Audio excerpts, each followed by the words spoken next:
Goed, so dankie julle almal vir julle teenwoordigheid hier vanaand. Ek het die behoefte gehad om Genesis op te som. Jy weet, soos ons soos ons vorder en dit met julle te deel. En ek het natuurlik Dominee Steve se toestemming gekry daarvoor.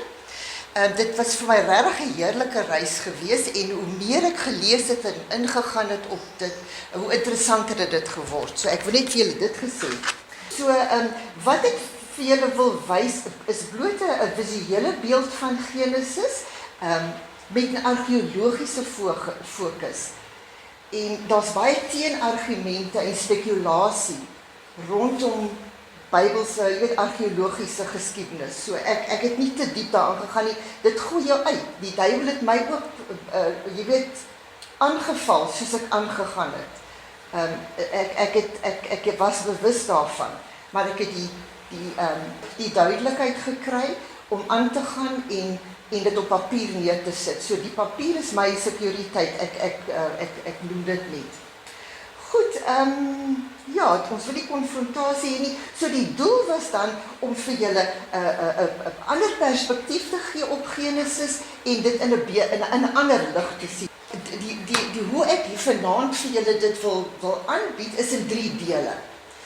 Ons gaan kyk na die eerste gedeelte is die Genesis in konteks, wat ek net gou jy weet, vinnig vir julle wil deurgaan. Die tweede gedeelte is die antieke geskiedenis rondom Genesis en ek het dit gedoen nie van hoofstuk 1 tot 11, want dis waar ons dit is so, en dan die hooftrekke uit Genesis 1 tot 11. En dan na elke seksie het ek net so vinnig 'n klein opsommingkie gemaak. So dit sal ek ook vir julle meedeel. Goed, nou, as kategete het ons Bybelse reis heel moontlik begin met Genesis wat blywende indruk op ons gemaak het. Daar was Adam en Eva in die paradys en kan julle nog onthou Noag in die ark en dan ook Abraham wat sy seun moes offer, Josef in die put, al daai voorbeelde. So ek wil hê julle moet so 'n bietjie terugdink, watter verhale het 'n blywende indruk op julle gedoen voordat ons nou aangaan met Genesis. Maar vir my was dit Adam en Eva in die paradys.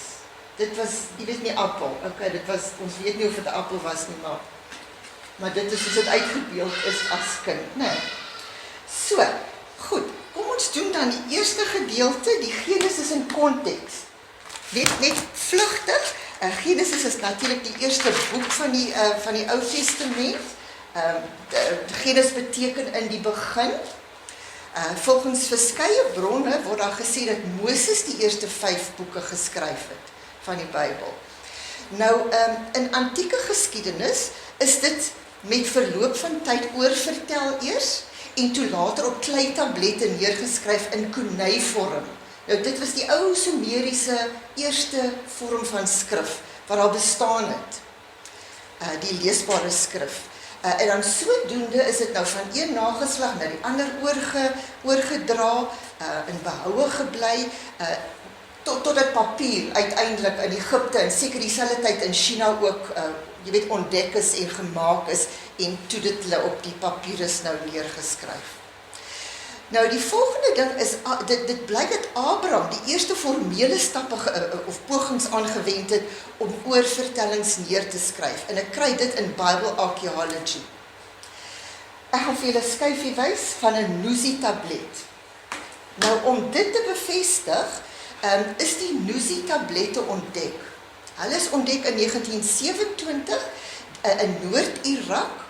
Daar was 40.000 van hulle in totaal. En hierdie tablette dateer uit die Middelbronstydperk, wat so 2200 na 1500 jaar voor Christus was. En die inligting daarin stem ooreen met die tyd van Abraham. Nou, ek gaan vir julle skyfies nou wys van die Machpelah grot. Die Machpelah grot van Abraham, wat hy van die Hetiete gekoop het, onthou julle daai tyd, as begraafplek, soos dit in die Bybel staan, en ons kry dit in Genesis 23:1 vers 20. Laat ek net vir julle gou verduidelik van die Machpelah grot, voordat ek dan oor die skyfies gaan gesels. Nou, die grot bestaan vandag nog. Ek weet nie, Steve, het jy hom gesien toe julle in daar, tussen die Hebron, dit bestaan vandag nog, en daar word beweer, wel ons weet, dat Abraham en sy vrou Sarah, Isak, Rebekka, Jakob, Lea hierin begrawe is, en hulle beweer dat Adam en Eva ook daar begrawe is. Ons vind dit in Hebron, in die Palestynse stad, in die westelike oewer, en omtrent 2000 jaar gelede het koning Herodes 'n struktuur bo op die grot. Nou, dit is 'n bergagtige gedeelte.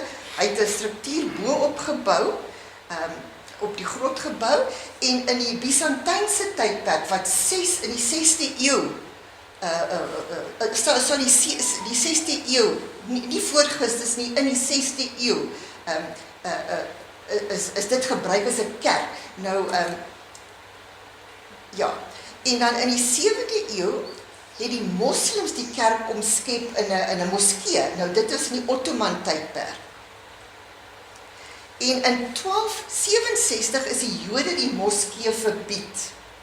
Hulle is wel toegelaat om te kan gaan bid, maar hulle kon nie verder as die 7de trap loop. Jy weet, voor die ingang van hierdie grot. Hulle kon nie nader as die 7de trap gaan nie. Hulle kon nie tot daar kom om te bid. En in 1967 word die grot, of die moskee, oftewel, die grot is binne die moskee, word hy nou oopgestel vir die publiek, vir almal. So kom ek gesels gou vir julle, ek wys vir julle, hierdie is binne die moskee, dit is die ingang van die grot.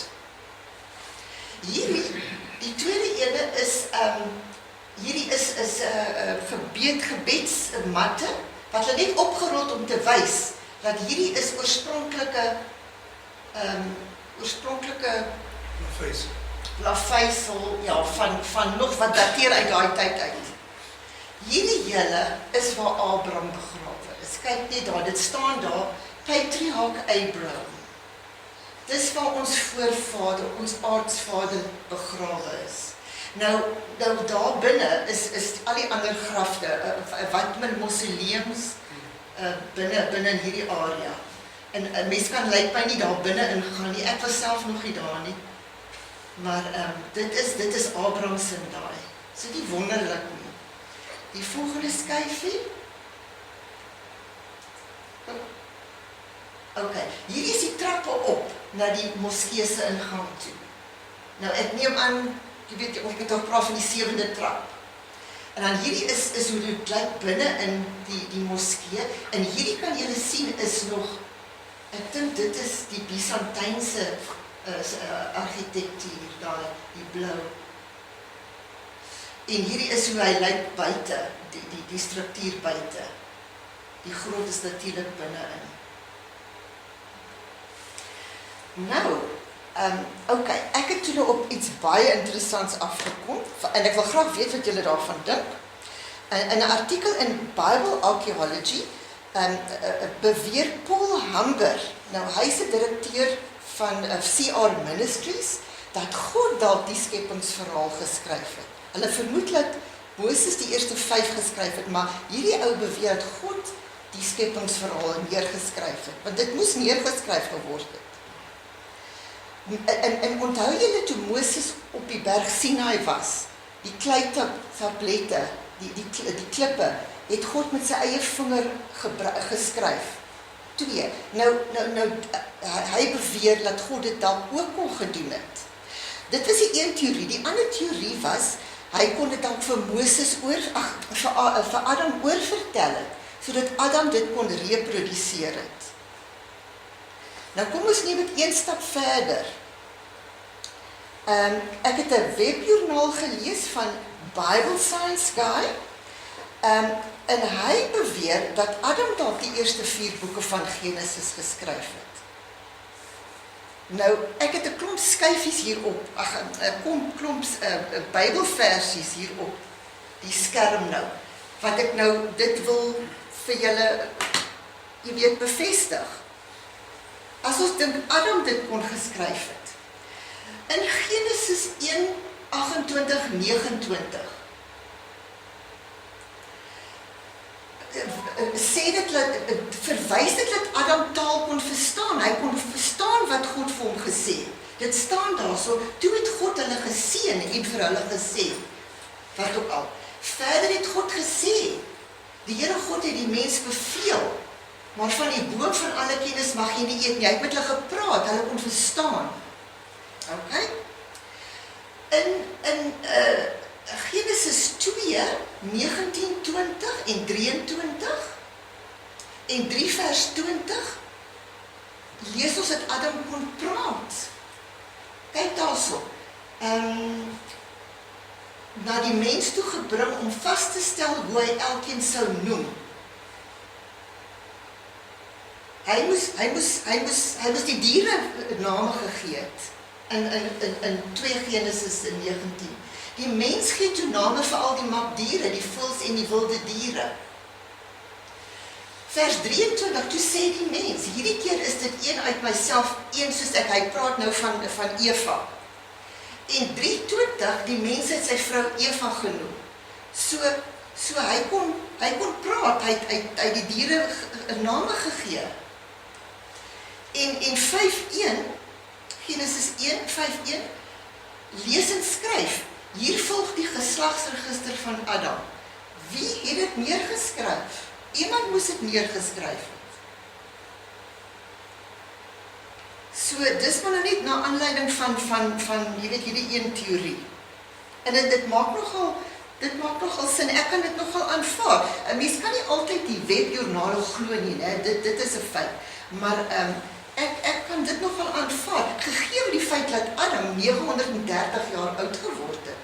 Hy het tyd gehad om dit neer te skryf. Genesis 2 vers 4 praat hulle van die geslagsregister. Ok, genoeg daarvan. Genesis bevat ook 50 hoofstukke. Ons is nog besig met die konteks. En Genesis is deel van die Pentateuch, die eerste 5 boeke van die Bybel. En dan Genesis bestaan uit 2 dele, die hoofstukke 1 tot 11 wat ons nou mee besig is, wat hulle die voorgeskiedenis noem. Wat die skepingswerk insluit van die heelal en die mensdom tot en met die toring van Babel.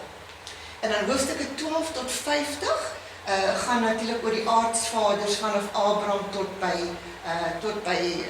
by Josef in Egipte, en ons is nog besig daarmee.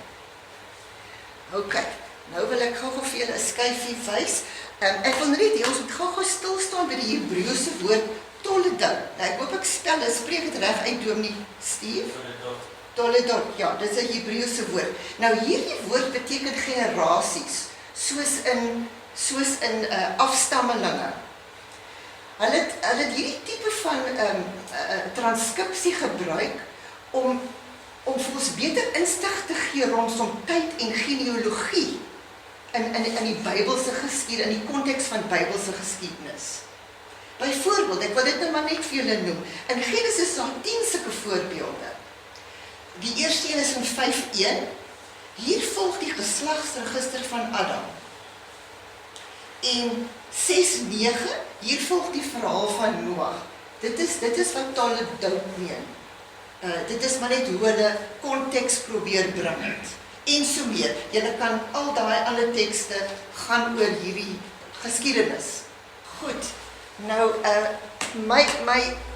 om hierdie seksie gou af te sluit met julle, sê ek, ten spyte van wie of wat geskryf het, aanvaar en glo ons die geskrifte in die Bybel as betroubaar, né? Want dit al wat ons kan doen, en in ons wille doen.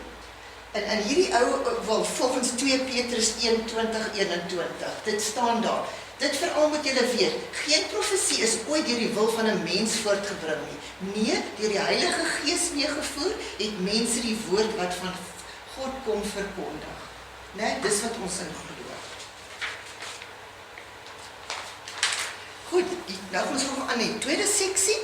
Hierdie gaan oor die antieke geskiedenis rondom Genesis 1:11. En dit raak nou interessant, want ek hou van geskiedenis, ek en oom Wilkie. Die volgende skyfie bring nou vir ons die skepingsverhaal in perspektief in terme van die geskiedkundige historiese tydperke. Julle sal sien, die eerste tydperk is die Neolitiese. Kyk hoe lank terug is dit. Die Kalkolitiese en dan die vroeë brons middelbrons en laatbrons. En natuurlik na dit kom die ystertydperk. Nou, die skepingstydperk word nou bewys dat dit, dit hier in hierdie tydperk gebeur het. Julle sal nou sien hoekom ek so sê. Kom ek gaan aan met die volgende skyfie. Nou, hierdie skyfie, jammer is nie 'n baie goeie skyfie nie, maar hierdie is 'n kronologiese geskiedkundige verduideliking vanaf Adam. Nou Adam, die wetenskaplikes, begin Adam by 0 jare, né? Hy het 930 jaar oud geword, so hulle werk dit terug. So kom ons sê Adam by 0. Sy kind, een van sy kinders Seth, kyk hierso is Noag, 1000 jaar later, en Abraham, 2000 jaar later. Dis volgens wetenskaplikes die slim mense. Right, so met ander woorde, die skepingsverhaal is dus tussen, in die oorgangstydperk tussen die katolitiese, daai ene, en die vroeë bronstydperk, word die skepingsverhaal, met ander woorde die steen in kopertydperk. Die katolitiese tydperk is die steen in die kopertydperk gewees. En dis 5 jaar, julle kan sien daar heel 5000, om by 5800 jaar voor Christus. En die vroeë bronstydperk. Nou, wil ek stilstaan by Sumerië. Kom ons staan, nou Sumerië, die moderne Irak vandag. En ons gaan nou hierso lees. Sumerië het van die eerste bevolkings van die antieke tydperk wat die bronstydperk binne gegaan het, en dis omtrent 2900 jaar voor Christus, gehuisves, Sumerië, Sumer. Hulle was baie innoverend en het verskeie uitvindsels die lig laat sien. Hulle was die slimste mense ooit, ongelooflik. Hulle het tot die sonnestelsel ontdek, die wiel, al die wonderlike goed. En ons pas het vandag nog toe. Ek net gou vir julle skyfie wys van wat sê die oom. The people of Sumer had unusual flair for technological invention. Ek weet, ons weet dit almal. Hulle het dit vandag net aangepas, die wiel byvoorbeeld, en dit word nog vandag gebruik. So kom ek wys net gou vir julle 'n paar voorbeelde. Hierdie was 'n ploeg. Dit was 'n ploeg. Volgende skyfie, kleipotte. Wat hulle eintlik ook met 'n spinwiel nogal gemaak het. En kyk hoe hulle dit geverf ook. Die volgende een is die wiel, daar is die wiel. Nou, die volgende skyfie hierdie is 'n tipiese konijvorm skrif. Hulle het 'n stylus gebruik om dit uit te krap op nat klei, en dan te droog geword. En so het hulle die goed versamel en eintlik in boeke, volumes bymekaar gesit. En hulle ontdek vandag nog van die goed. So pragtig. 'n tipiese manier van skryf. En daai ene is eintlik wiskunde. Hoekom ek hom op het is oor wiskunde. Hulle het wiskunde ook, hoe sê mens, ontdek. Hulle het byvoorbeeld eenhede van 60 gebruik om byvoorbeeld tyd, jy weet, tyd te bepaal. 60 sekondes in 'n minuut. 60 was die magical nommer gewees. Die volgende ene is nou die tekstiel. Hulle het die weef van die diere gebruik. Die ander ene is metallurgie. Onthou, daai tydperk was dit die brons en die koper, né? Metallurgie. En kyk net die wonderlike, daai blou kleur sal dink ek kom uit die area uit ook uit Iran uit. Die bakstene Hulle het hulle eie bakstene gemaak. En 1000 jaar later het hulle die goed gebak. Hierdie is natuurlik uitgekap. Bakstene, maar dit later dit gebak in 'n oond. Wat nou nog? Daar's nog genoeg kyk.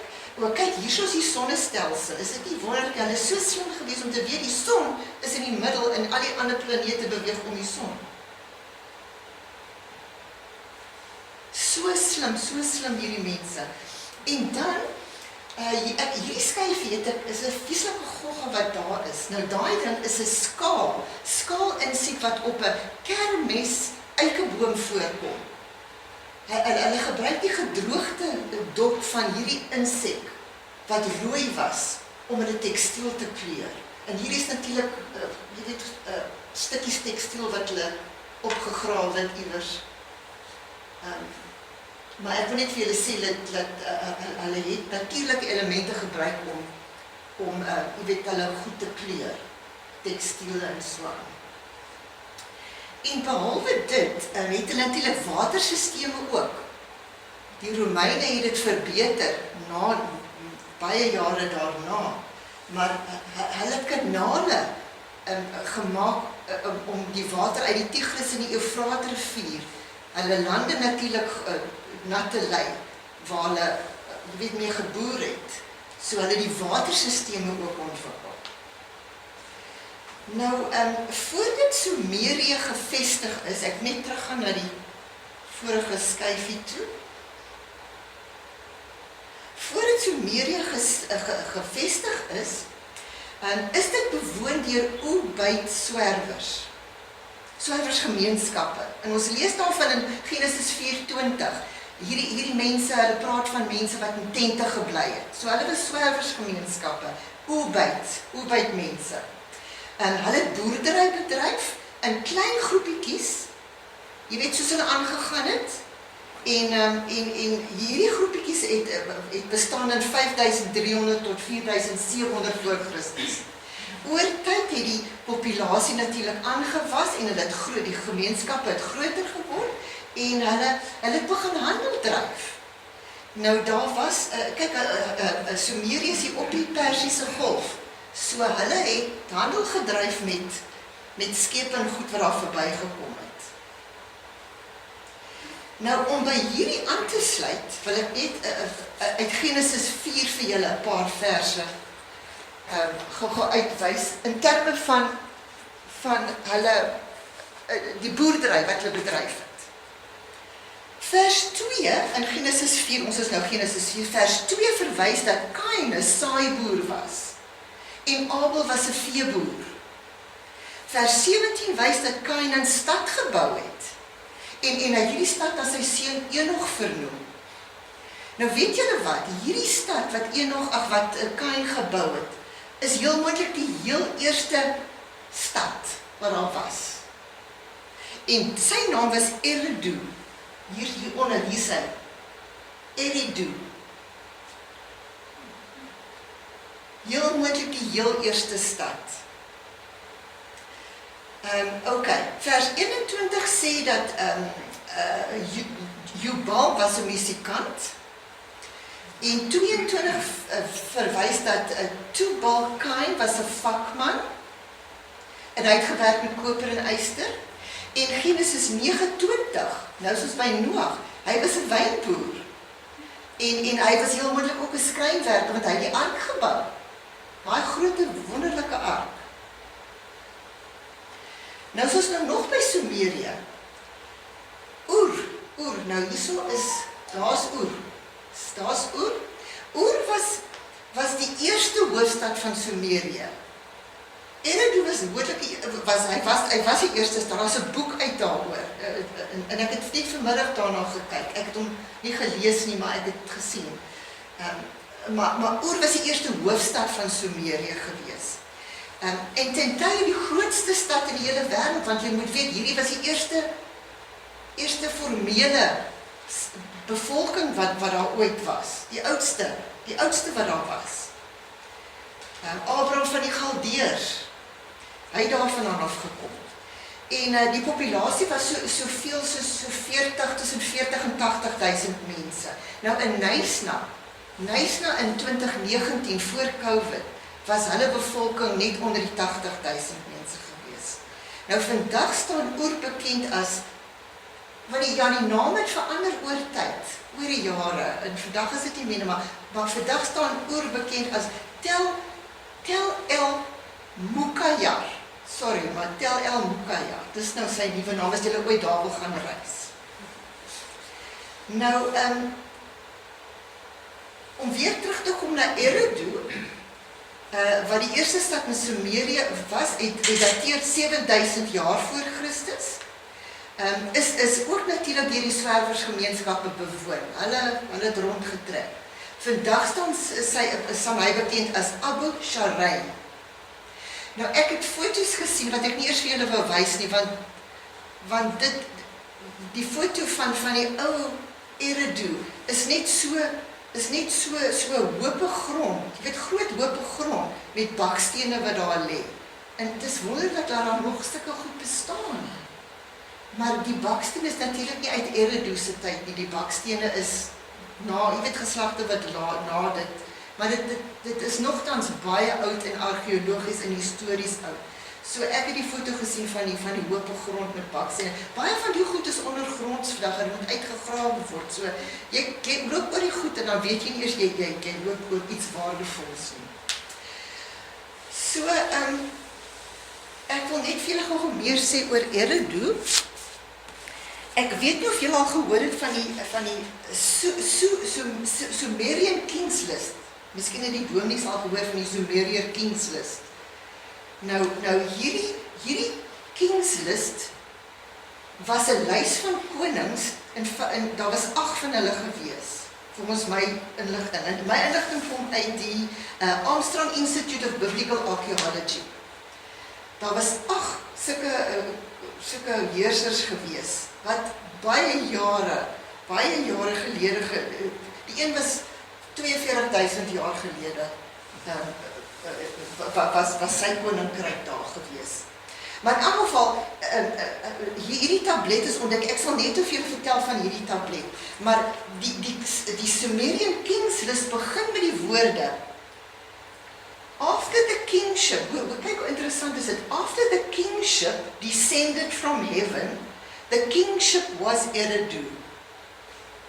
Dis hoekom Eridu so spesiaal is. Dit wys jy, dit was die eerste stad wat daar. Ek glo dit was. Ek is seker dit was. Maar ek sal nou vir julle vertel van die Kings List. So, ja, dit was nou Eridu gewees.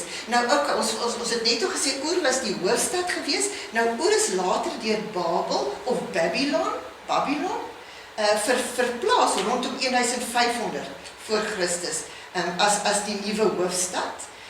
En dit was die tye van Nebukadneser die tweede, toe hy koning was.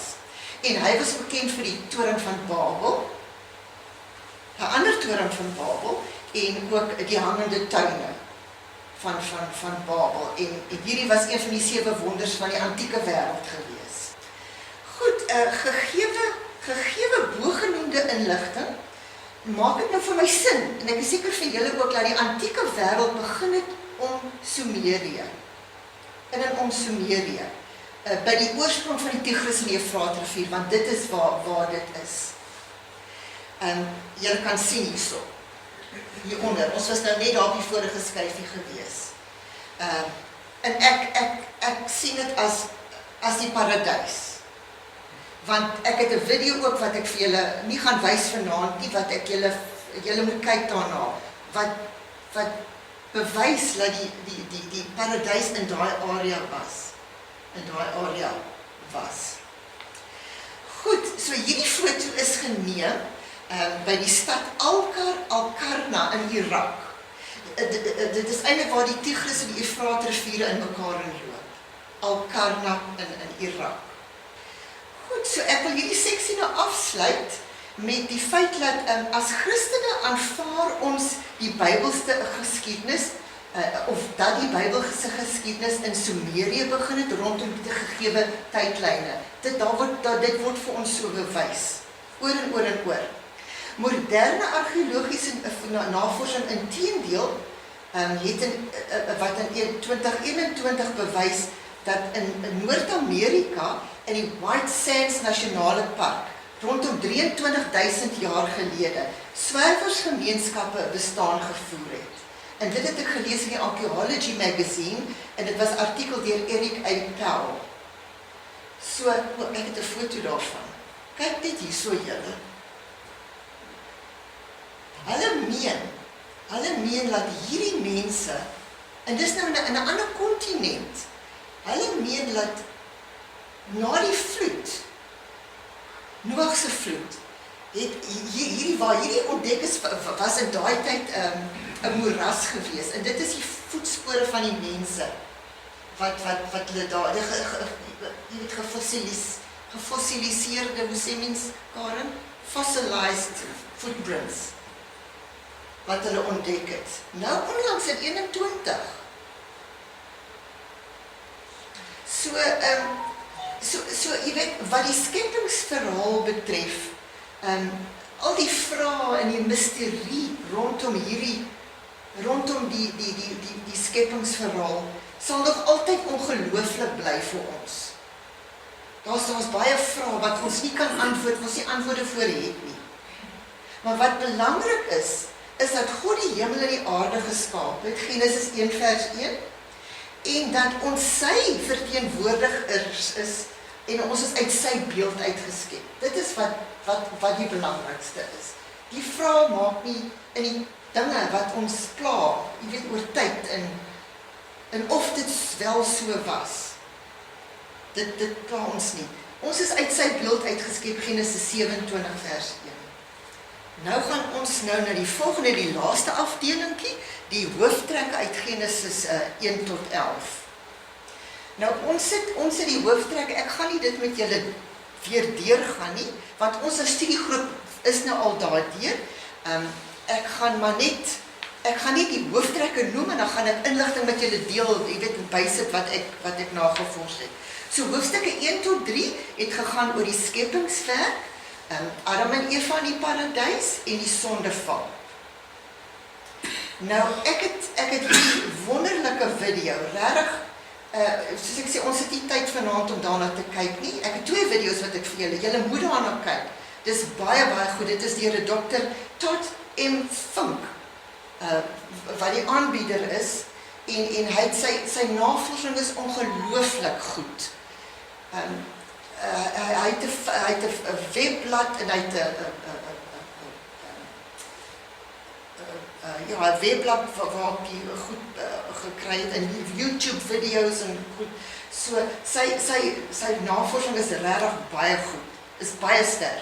So ons gaan die groepie, ons gaan dit vir Hendrik gee om op die groepie vir julle beskikbaar te stel. Hierdie ene van die paradys, hulle bewys. Hulle probeer bewys, en ek is seker dit is so, julle sal self sien, waar die paradys eintlik was. En, goed, en dan het ek nog ander een ook oor Noag en sy ark. Goed, so dit was nou die hoofstuk 1 tot 3, en dan hoofstukke 4 tot 5 was nou oor Kain en Abel. Natuurlik, Abel is vermoor deur sy broer, Kain, en Set se geskiedenis. Daar is nie veel inligting wat ek kon kry oor jy weet, Kain en Set en so aan nie, behalwe vir hulle geskiedenis, en natuurlik die feit dat Kain Eridu gebou het, hy was betrokke by die bou daarvan.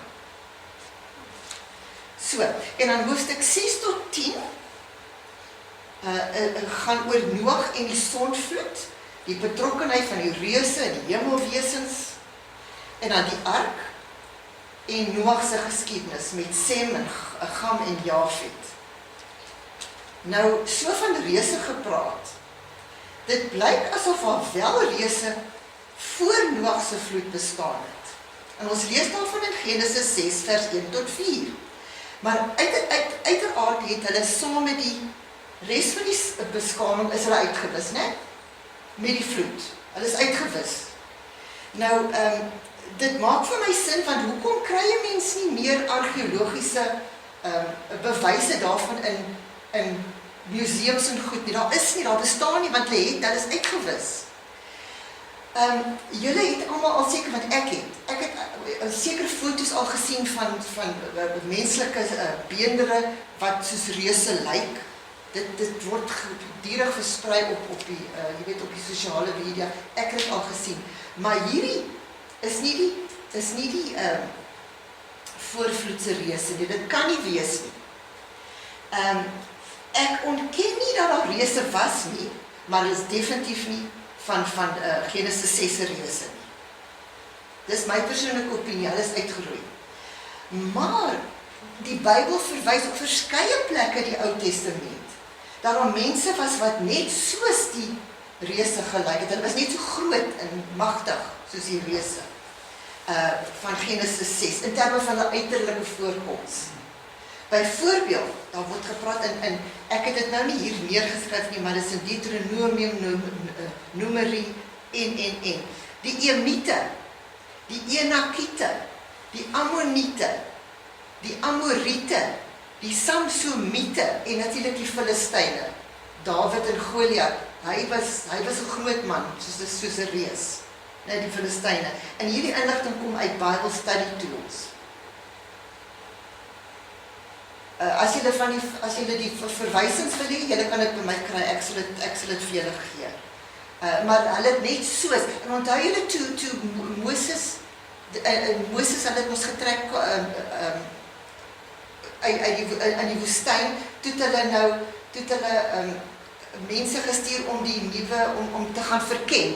Onthou julle nog toe Moses, en toe hulle terugkom, toe sê hulle vir Moses, hierdie mense is groot, né? En ons is so springkaan in hulle oë, in hulle in ons oë. Hulle, jy weet, hulle vir dieselfde. Daai was ook groot mense, maar dit kon nie die voorvloedse reuse gewees het nie. Goed, nou is ons by die ark. Daar word kort beweer, en ons lees in sosiale media, dat die oorblyfsels van die ark gevind is. Nou, ek was oorspronklik skie om dit te aanvaar, want die ark is uit hout geskep. Nou, hoe kan hout al daai duisende jare oorleef? Hy is uit hout geskep, Genesis 6 vers 14. Natuurlike elemente, hoe kan dit nou oorleef?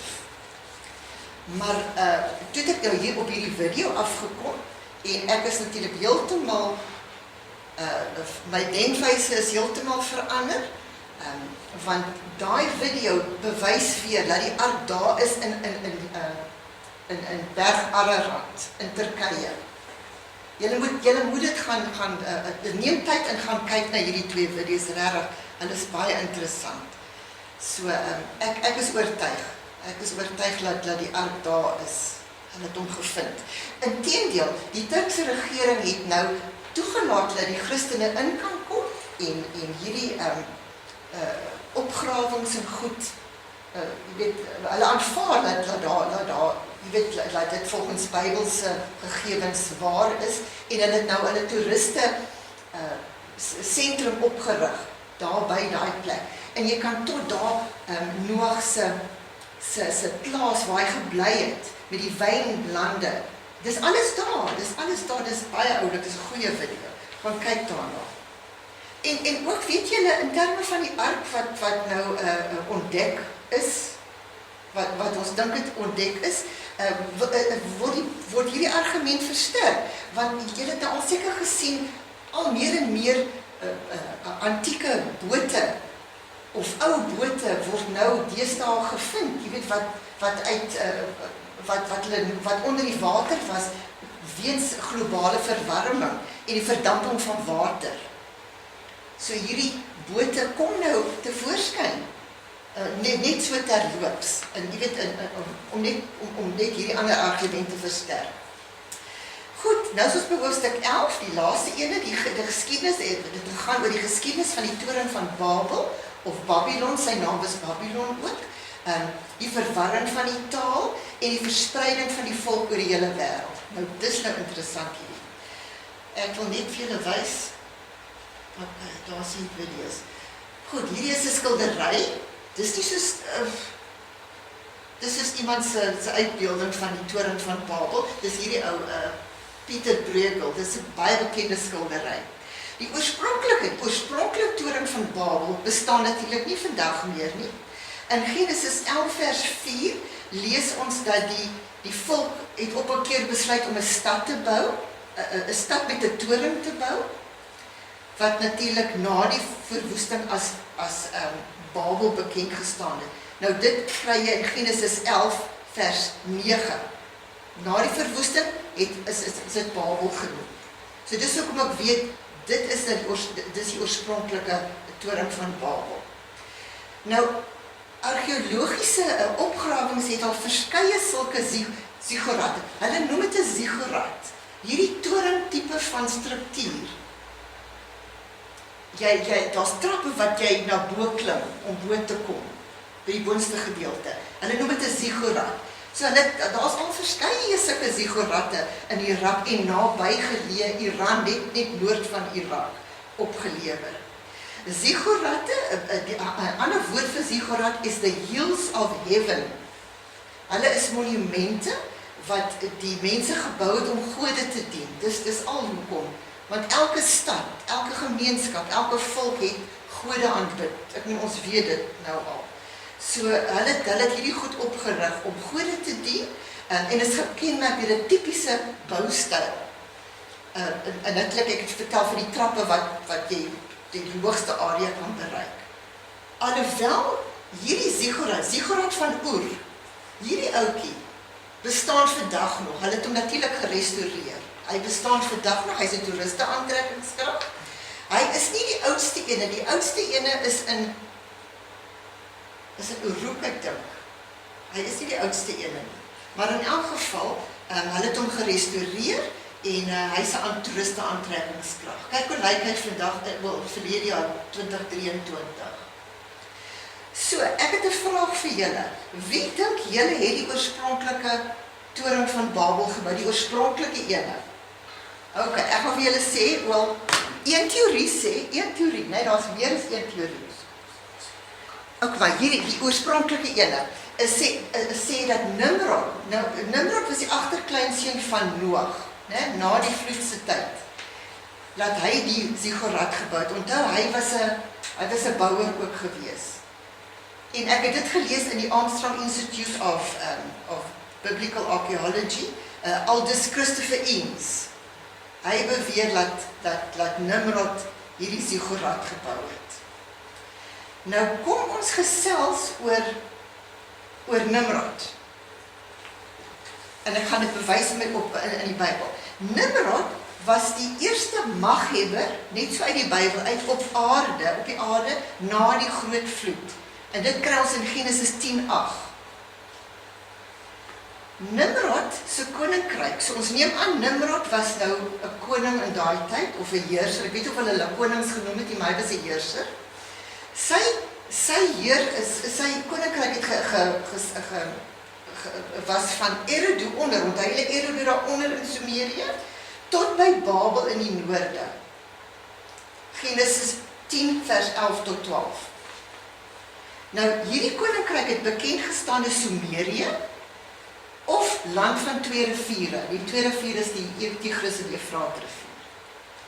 Oftewel, die ander naam is Shinar. Nou, ons lees daarvan in Genesis 11 vers 2.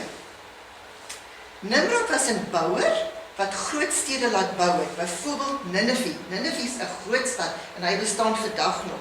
En ons lees daarvan in Genesis 10 vers 11 tot 12. So dit oor Nimrod. So ek neem aan dat Nimrod die eerste toren gebou. Maar nou wil ek net gou vir julle vertel van die King's List. In 1922 het Herbert Weld Blundell, hy het 'n klei tablet ontdek in Larsa, wat hierdie goed als in Irak, Irak ontdek, en dit word tans in die Oxford Ashmolean Museum gehuisves. Hierdie ding is genoem the Sumerian King's List. En dit bevat die name van die 8 heersers van vroeë Sumerië, met ander woorde voor die vloed. vroeë Sumerië, oftewel, ja, die King's List. Daar was 8 heersers, baie duisende jare gelede. So, hierdie tablet bestaan nog in hierdie Oxford Museum. So, ek wil net vir julle dit vertel het van hierdie King's List. Nou bestaan daar 'n teorie, dat koning Nebukadneser, nou hy het geregeer in 605 tot 562 voor Christus.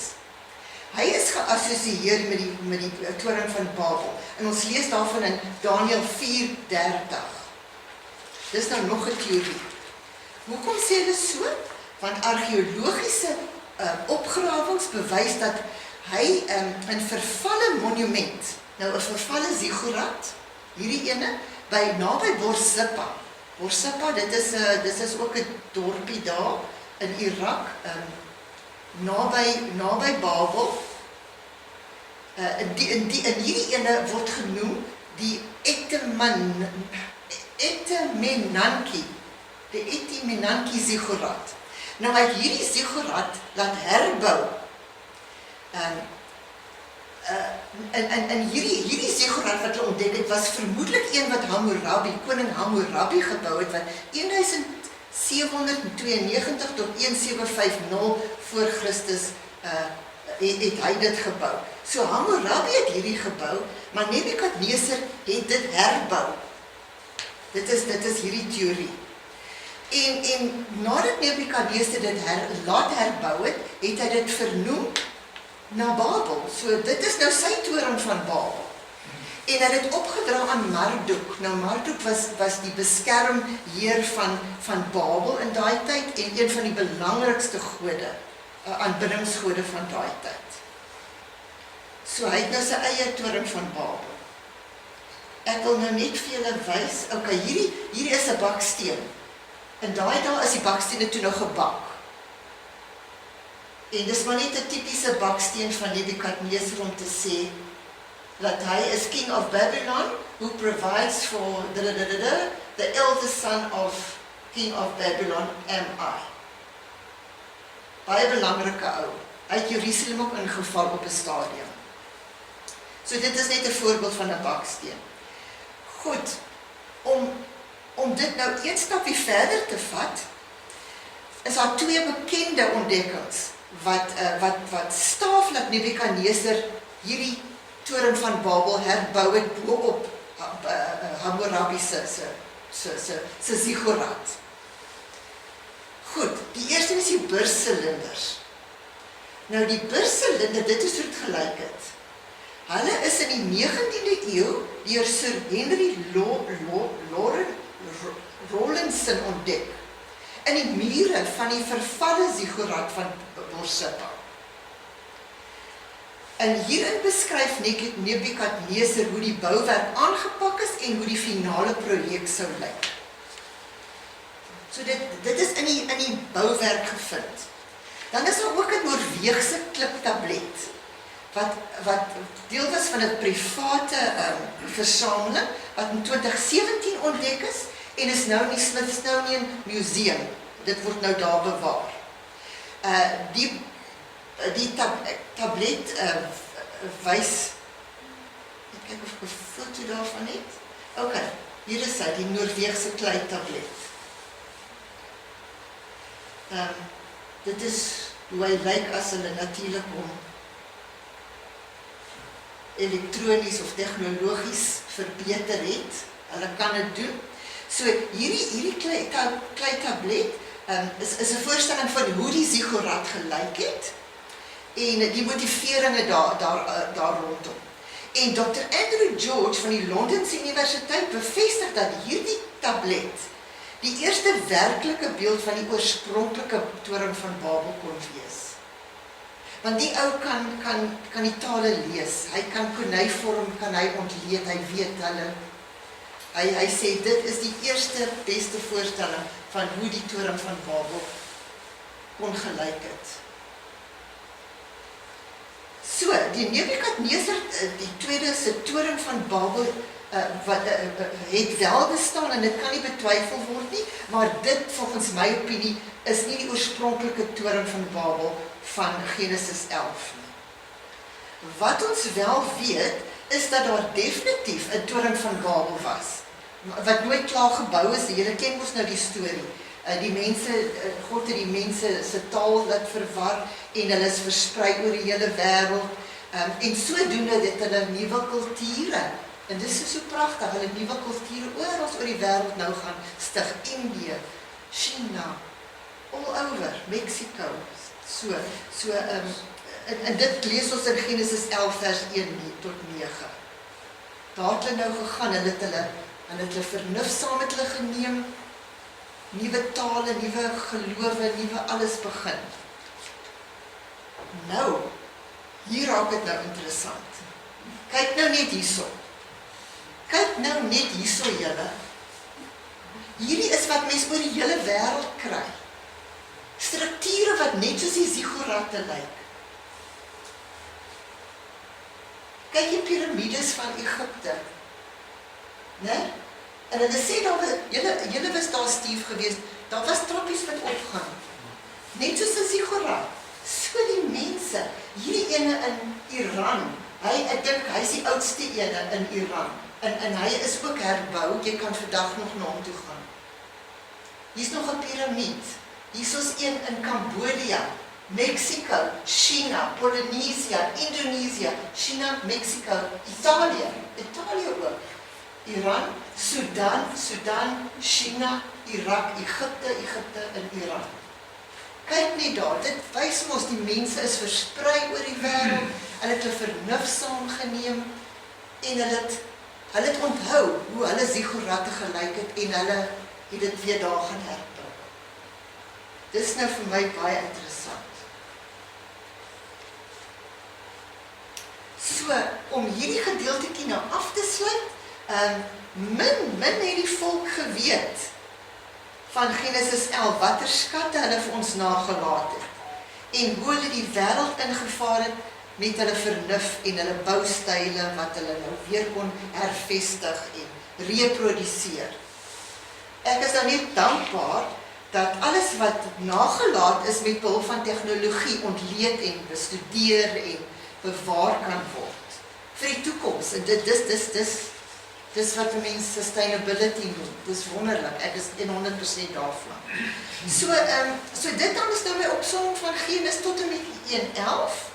Ek hoop julle dit interessant gevind, en baie dankie dat julle nou kom luister dit na my. Ek waardeer dit, regtig, dit inspireer my, dat hier so baie van julle is, en julle wys belangstelling, en ek hoop dat dit goed oorgekom, en ek hoop ek het julle geïnspireer, om Genesis in 'n ander perspektief te sien, en met hierdie visuele beelde, en ek het baie geleer, ek het so baie geleer daaruit, ek sien Genesis nou in 'n ander lig. Goed, so ek sien uit om die res met julle te deel, as julle wil. Nou, om af mee te sluit, wil ek net vir julle, kyk net daar, julle kan maar lees daar self. Dr. Brentwood, is my so mooi, so pragtig. En dan Jesus se woorde wat sê, as jy nie getuig nie, dan sal die klippe getuig. Ja, absoluut. Ja, net baie dankie, waardeer. Ja, dan sê ek moet nou met 'n kritiese oor luister, maar ek het nou nie genoeg tyd om 3 goed sê. So die een is, ons moet onthou, die Bybel is nie 'n wetenskaplike boek nie. Dit is 'n geïnspireerde boek, en God het dit geïnspireer, en dit het jy mooi gesê. Presies hoe hy dit gedoen het, is daar, soos hy ook gesê het, is verskillende teorieë. Maar dat ons God se woord in mensentaal het, daaroor is ons dankbaar, maar dit is nie 'n boek wat jy as 'n wetenskaplike boek kan gebruik, veral wanneer dit kom by tydperke. Nou die argeologie wys vir ons, daar is definitief verskillende tydperke, en mens kan dit nou ver terugvat. Wat die Bybel ons nie meer help nie, is as jy met die wetenskaplikes wat ook in argeologie, maar die geoloë en almal wat met die klippe en die aarde werk, wat vir jou sê dat die aarde is miljoene jare oud, en dat die ontwikkeling van die aarde oor 'n tydperk van miljoene jare plaasgevind het. So as 'n mens gaan kyk na die Bybel is die skepingsverhaal sê nou maar is in 7 dae, dan wil ons aanvaar dat dit ook kan verwys na 7 tydperke oor 'n baie lang tyd en dit wys die wetenskap nogals vir jou as jy gaan kyk en ons het al daaroor gepraat die volgorde waarin die skepping plaasgevind het, die wetenskaplik kan dit bewys word dat ja, dit is min of meer hoe dit wel plaasgevind het. So as ons nou in die Bybel, volgens die Bybelse kalender nou weer teruggaan in geskiedenis tot by Adam, dan praat ons van 7-8.000 jaar. Terug, ek het nou die aand het op TV, ek hou van hierdie Discovery Channel en Curiosity, ek mal daaroor. En hulle het in Suid-Amerika het hulle in Amazone ontdek hulle heeltyd nuwe goed en hulle ontdek plekke waar daar beskawings was, soveel as 9.000 jaar terug. Ja. Waar hulle ook tablette en waar daar skrif op is. Weet so, dit is as die Engelse sal sê mind-boggling. Ja. Maar ek sal versigtig wees om te sê dat Adam al reeds geskryf het. Ons kan nie dit bewys nie. Daar is natuurlik ook teorieë of Moses werklik die eerste 5 boeke geskryf het en of dit 'n kombinasie van skole was. Maar wat ons wel oor kan saamstem is dat daar was definitiewe mondelingse oorvertellings gewees oor baie, om ons sê selfs duisende jare. En die mense se vermoë om verhale te kon oorvertel was net ongelooflik goed geweest. Maar dat die Here daai verhale kon gebruik en deur sy inspirasie, deur die inspirasie van die Gees, dit kon beskik dat dit op skrif gestel word met ter tyd en dan uiteindelik verskillende bronne ook saamgevoeg kon word. Nou dit is waar vir my die groot wonder inkom is dat argeologiese opgrawings bevestig vir ons dit wat saamgevoeg is wat ons tot ons beskikking het in die Bybel. So ek sal nooit die goed los van mekaar maak nie en soos wat daar telke male iets nuuts ontdek word, verbreed ons kennis en word die Bybel net nog ryker. Jy het genoem van die toring op die toring en dit vind argeoloog ook, daar stede op stede op stede. Hoe dieper jy grawe, hoe dieper jou geskiedenis, hoe verder jou geskiedenis. Ja. Daai teorie oor Adam, die feit dat hy kon verstaan en kon praat, en wat was die ander ding? Het hulle nou aangeneem dat hy kon skryf?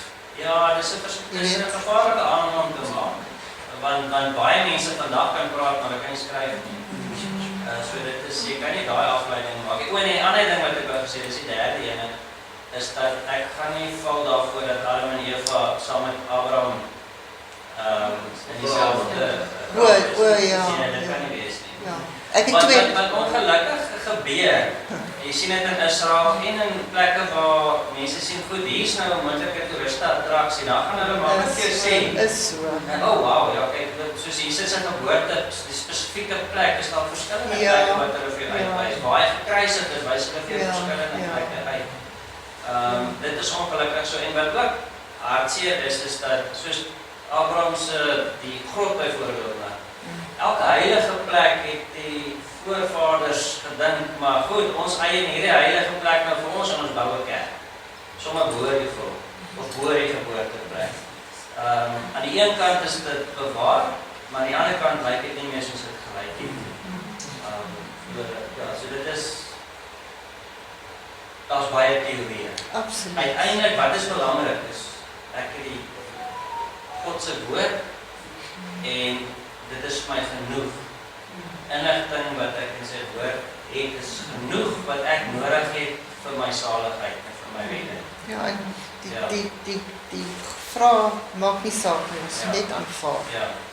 Maar baie dankie. Dis nie kritiek op wat jy gedoen het nie. Dit is bloot net Ja, jou opinie. Verhelder het, my opinie, maar in elk geval nie, as waardeer dit. En ons sien uit na die volgende helfte ook. Met deze prentjies daarbij. Ja. Baie dankie. Is daar iemand wat 'n vraag wil vra? As daar iets is wat julle wil hê agterna soos die verwysing so goed ek sê dit, hoor, ek sal vir julle gee. Nou maar vrede vir julle, dan sien ons mekaar volgende week.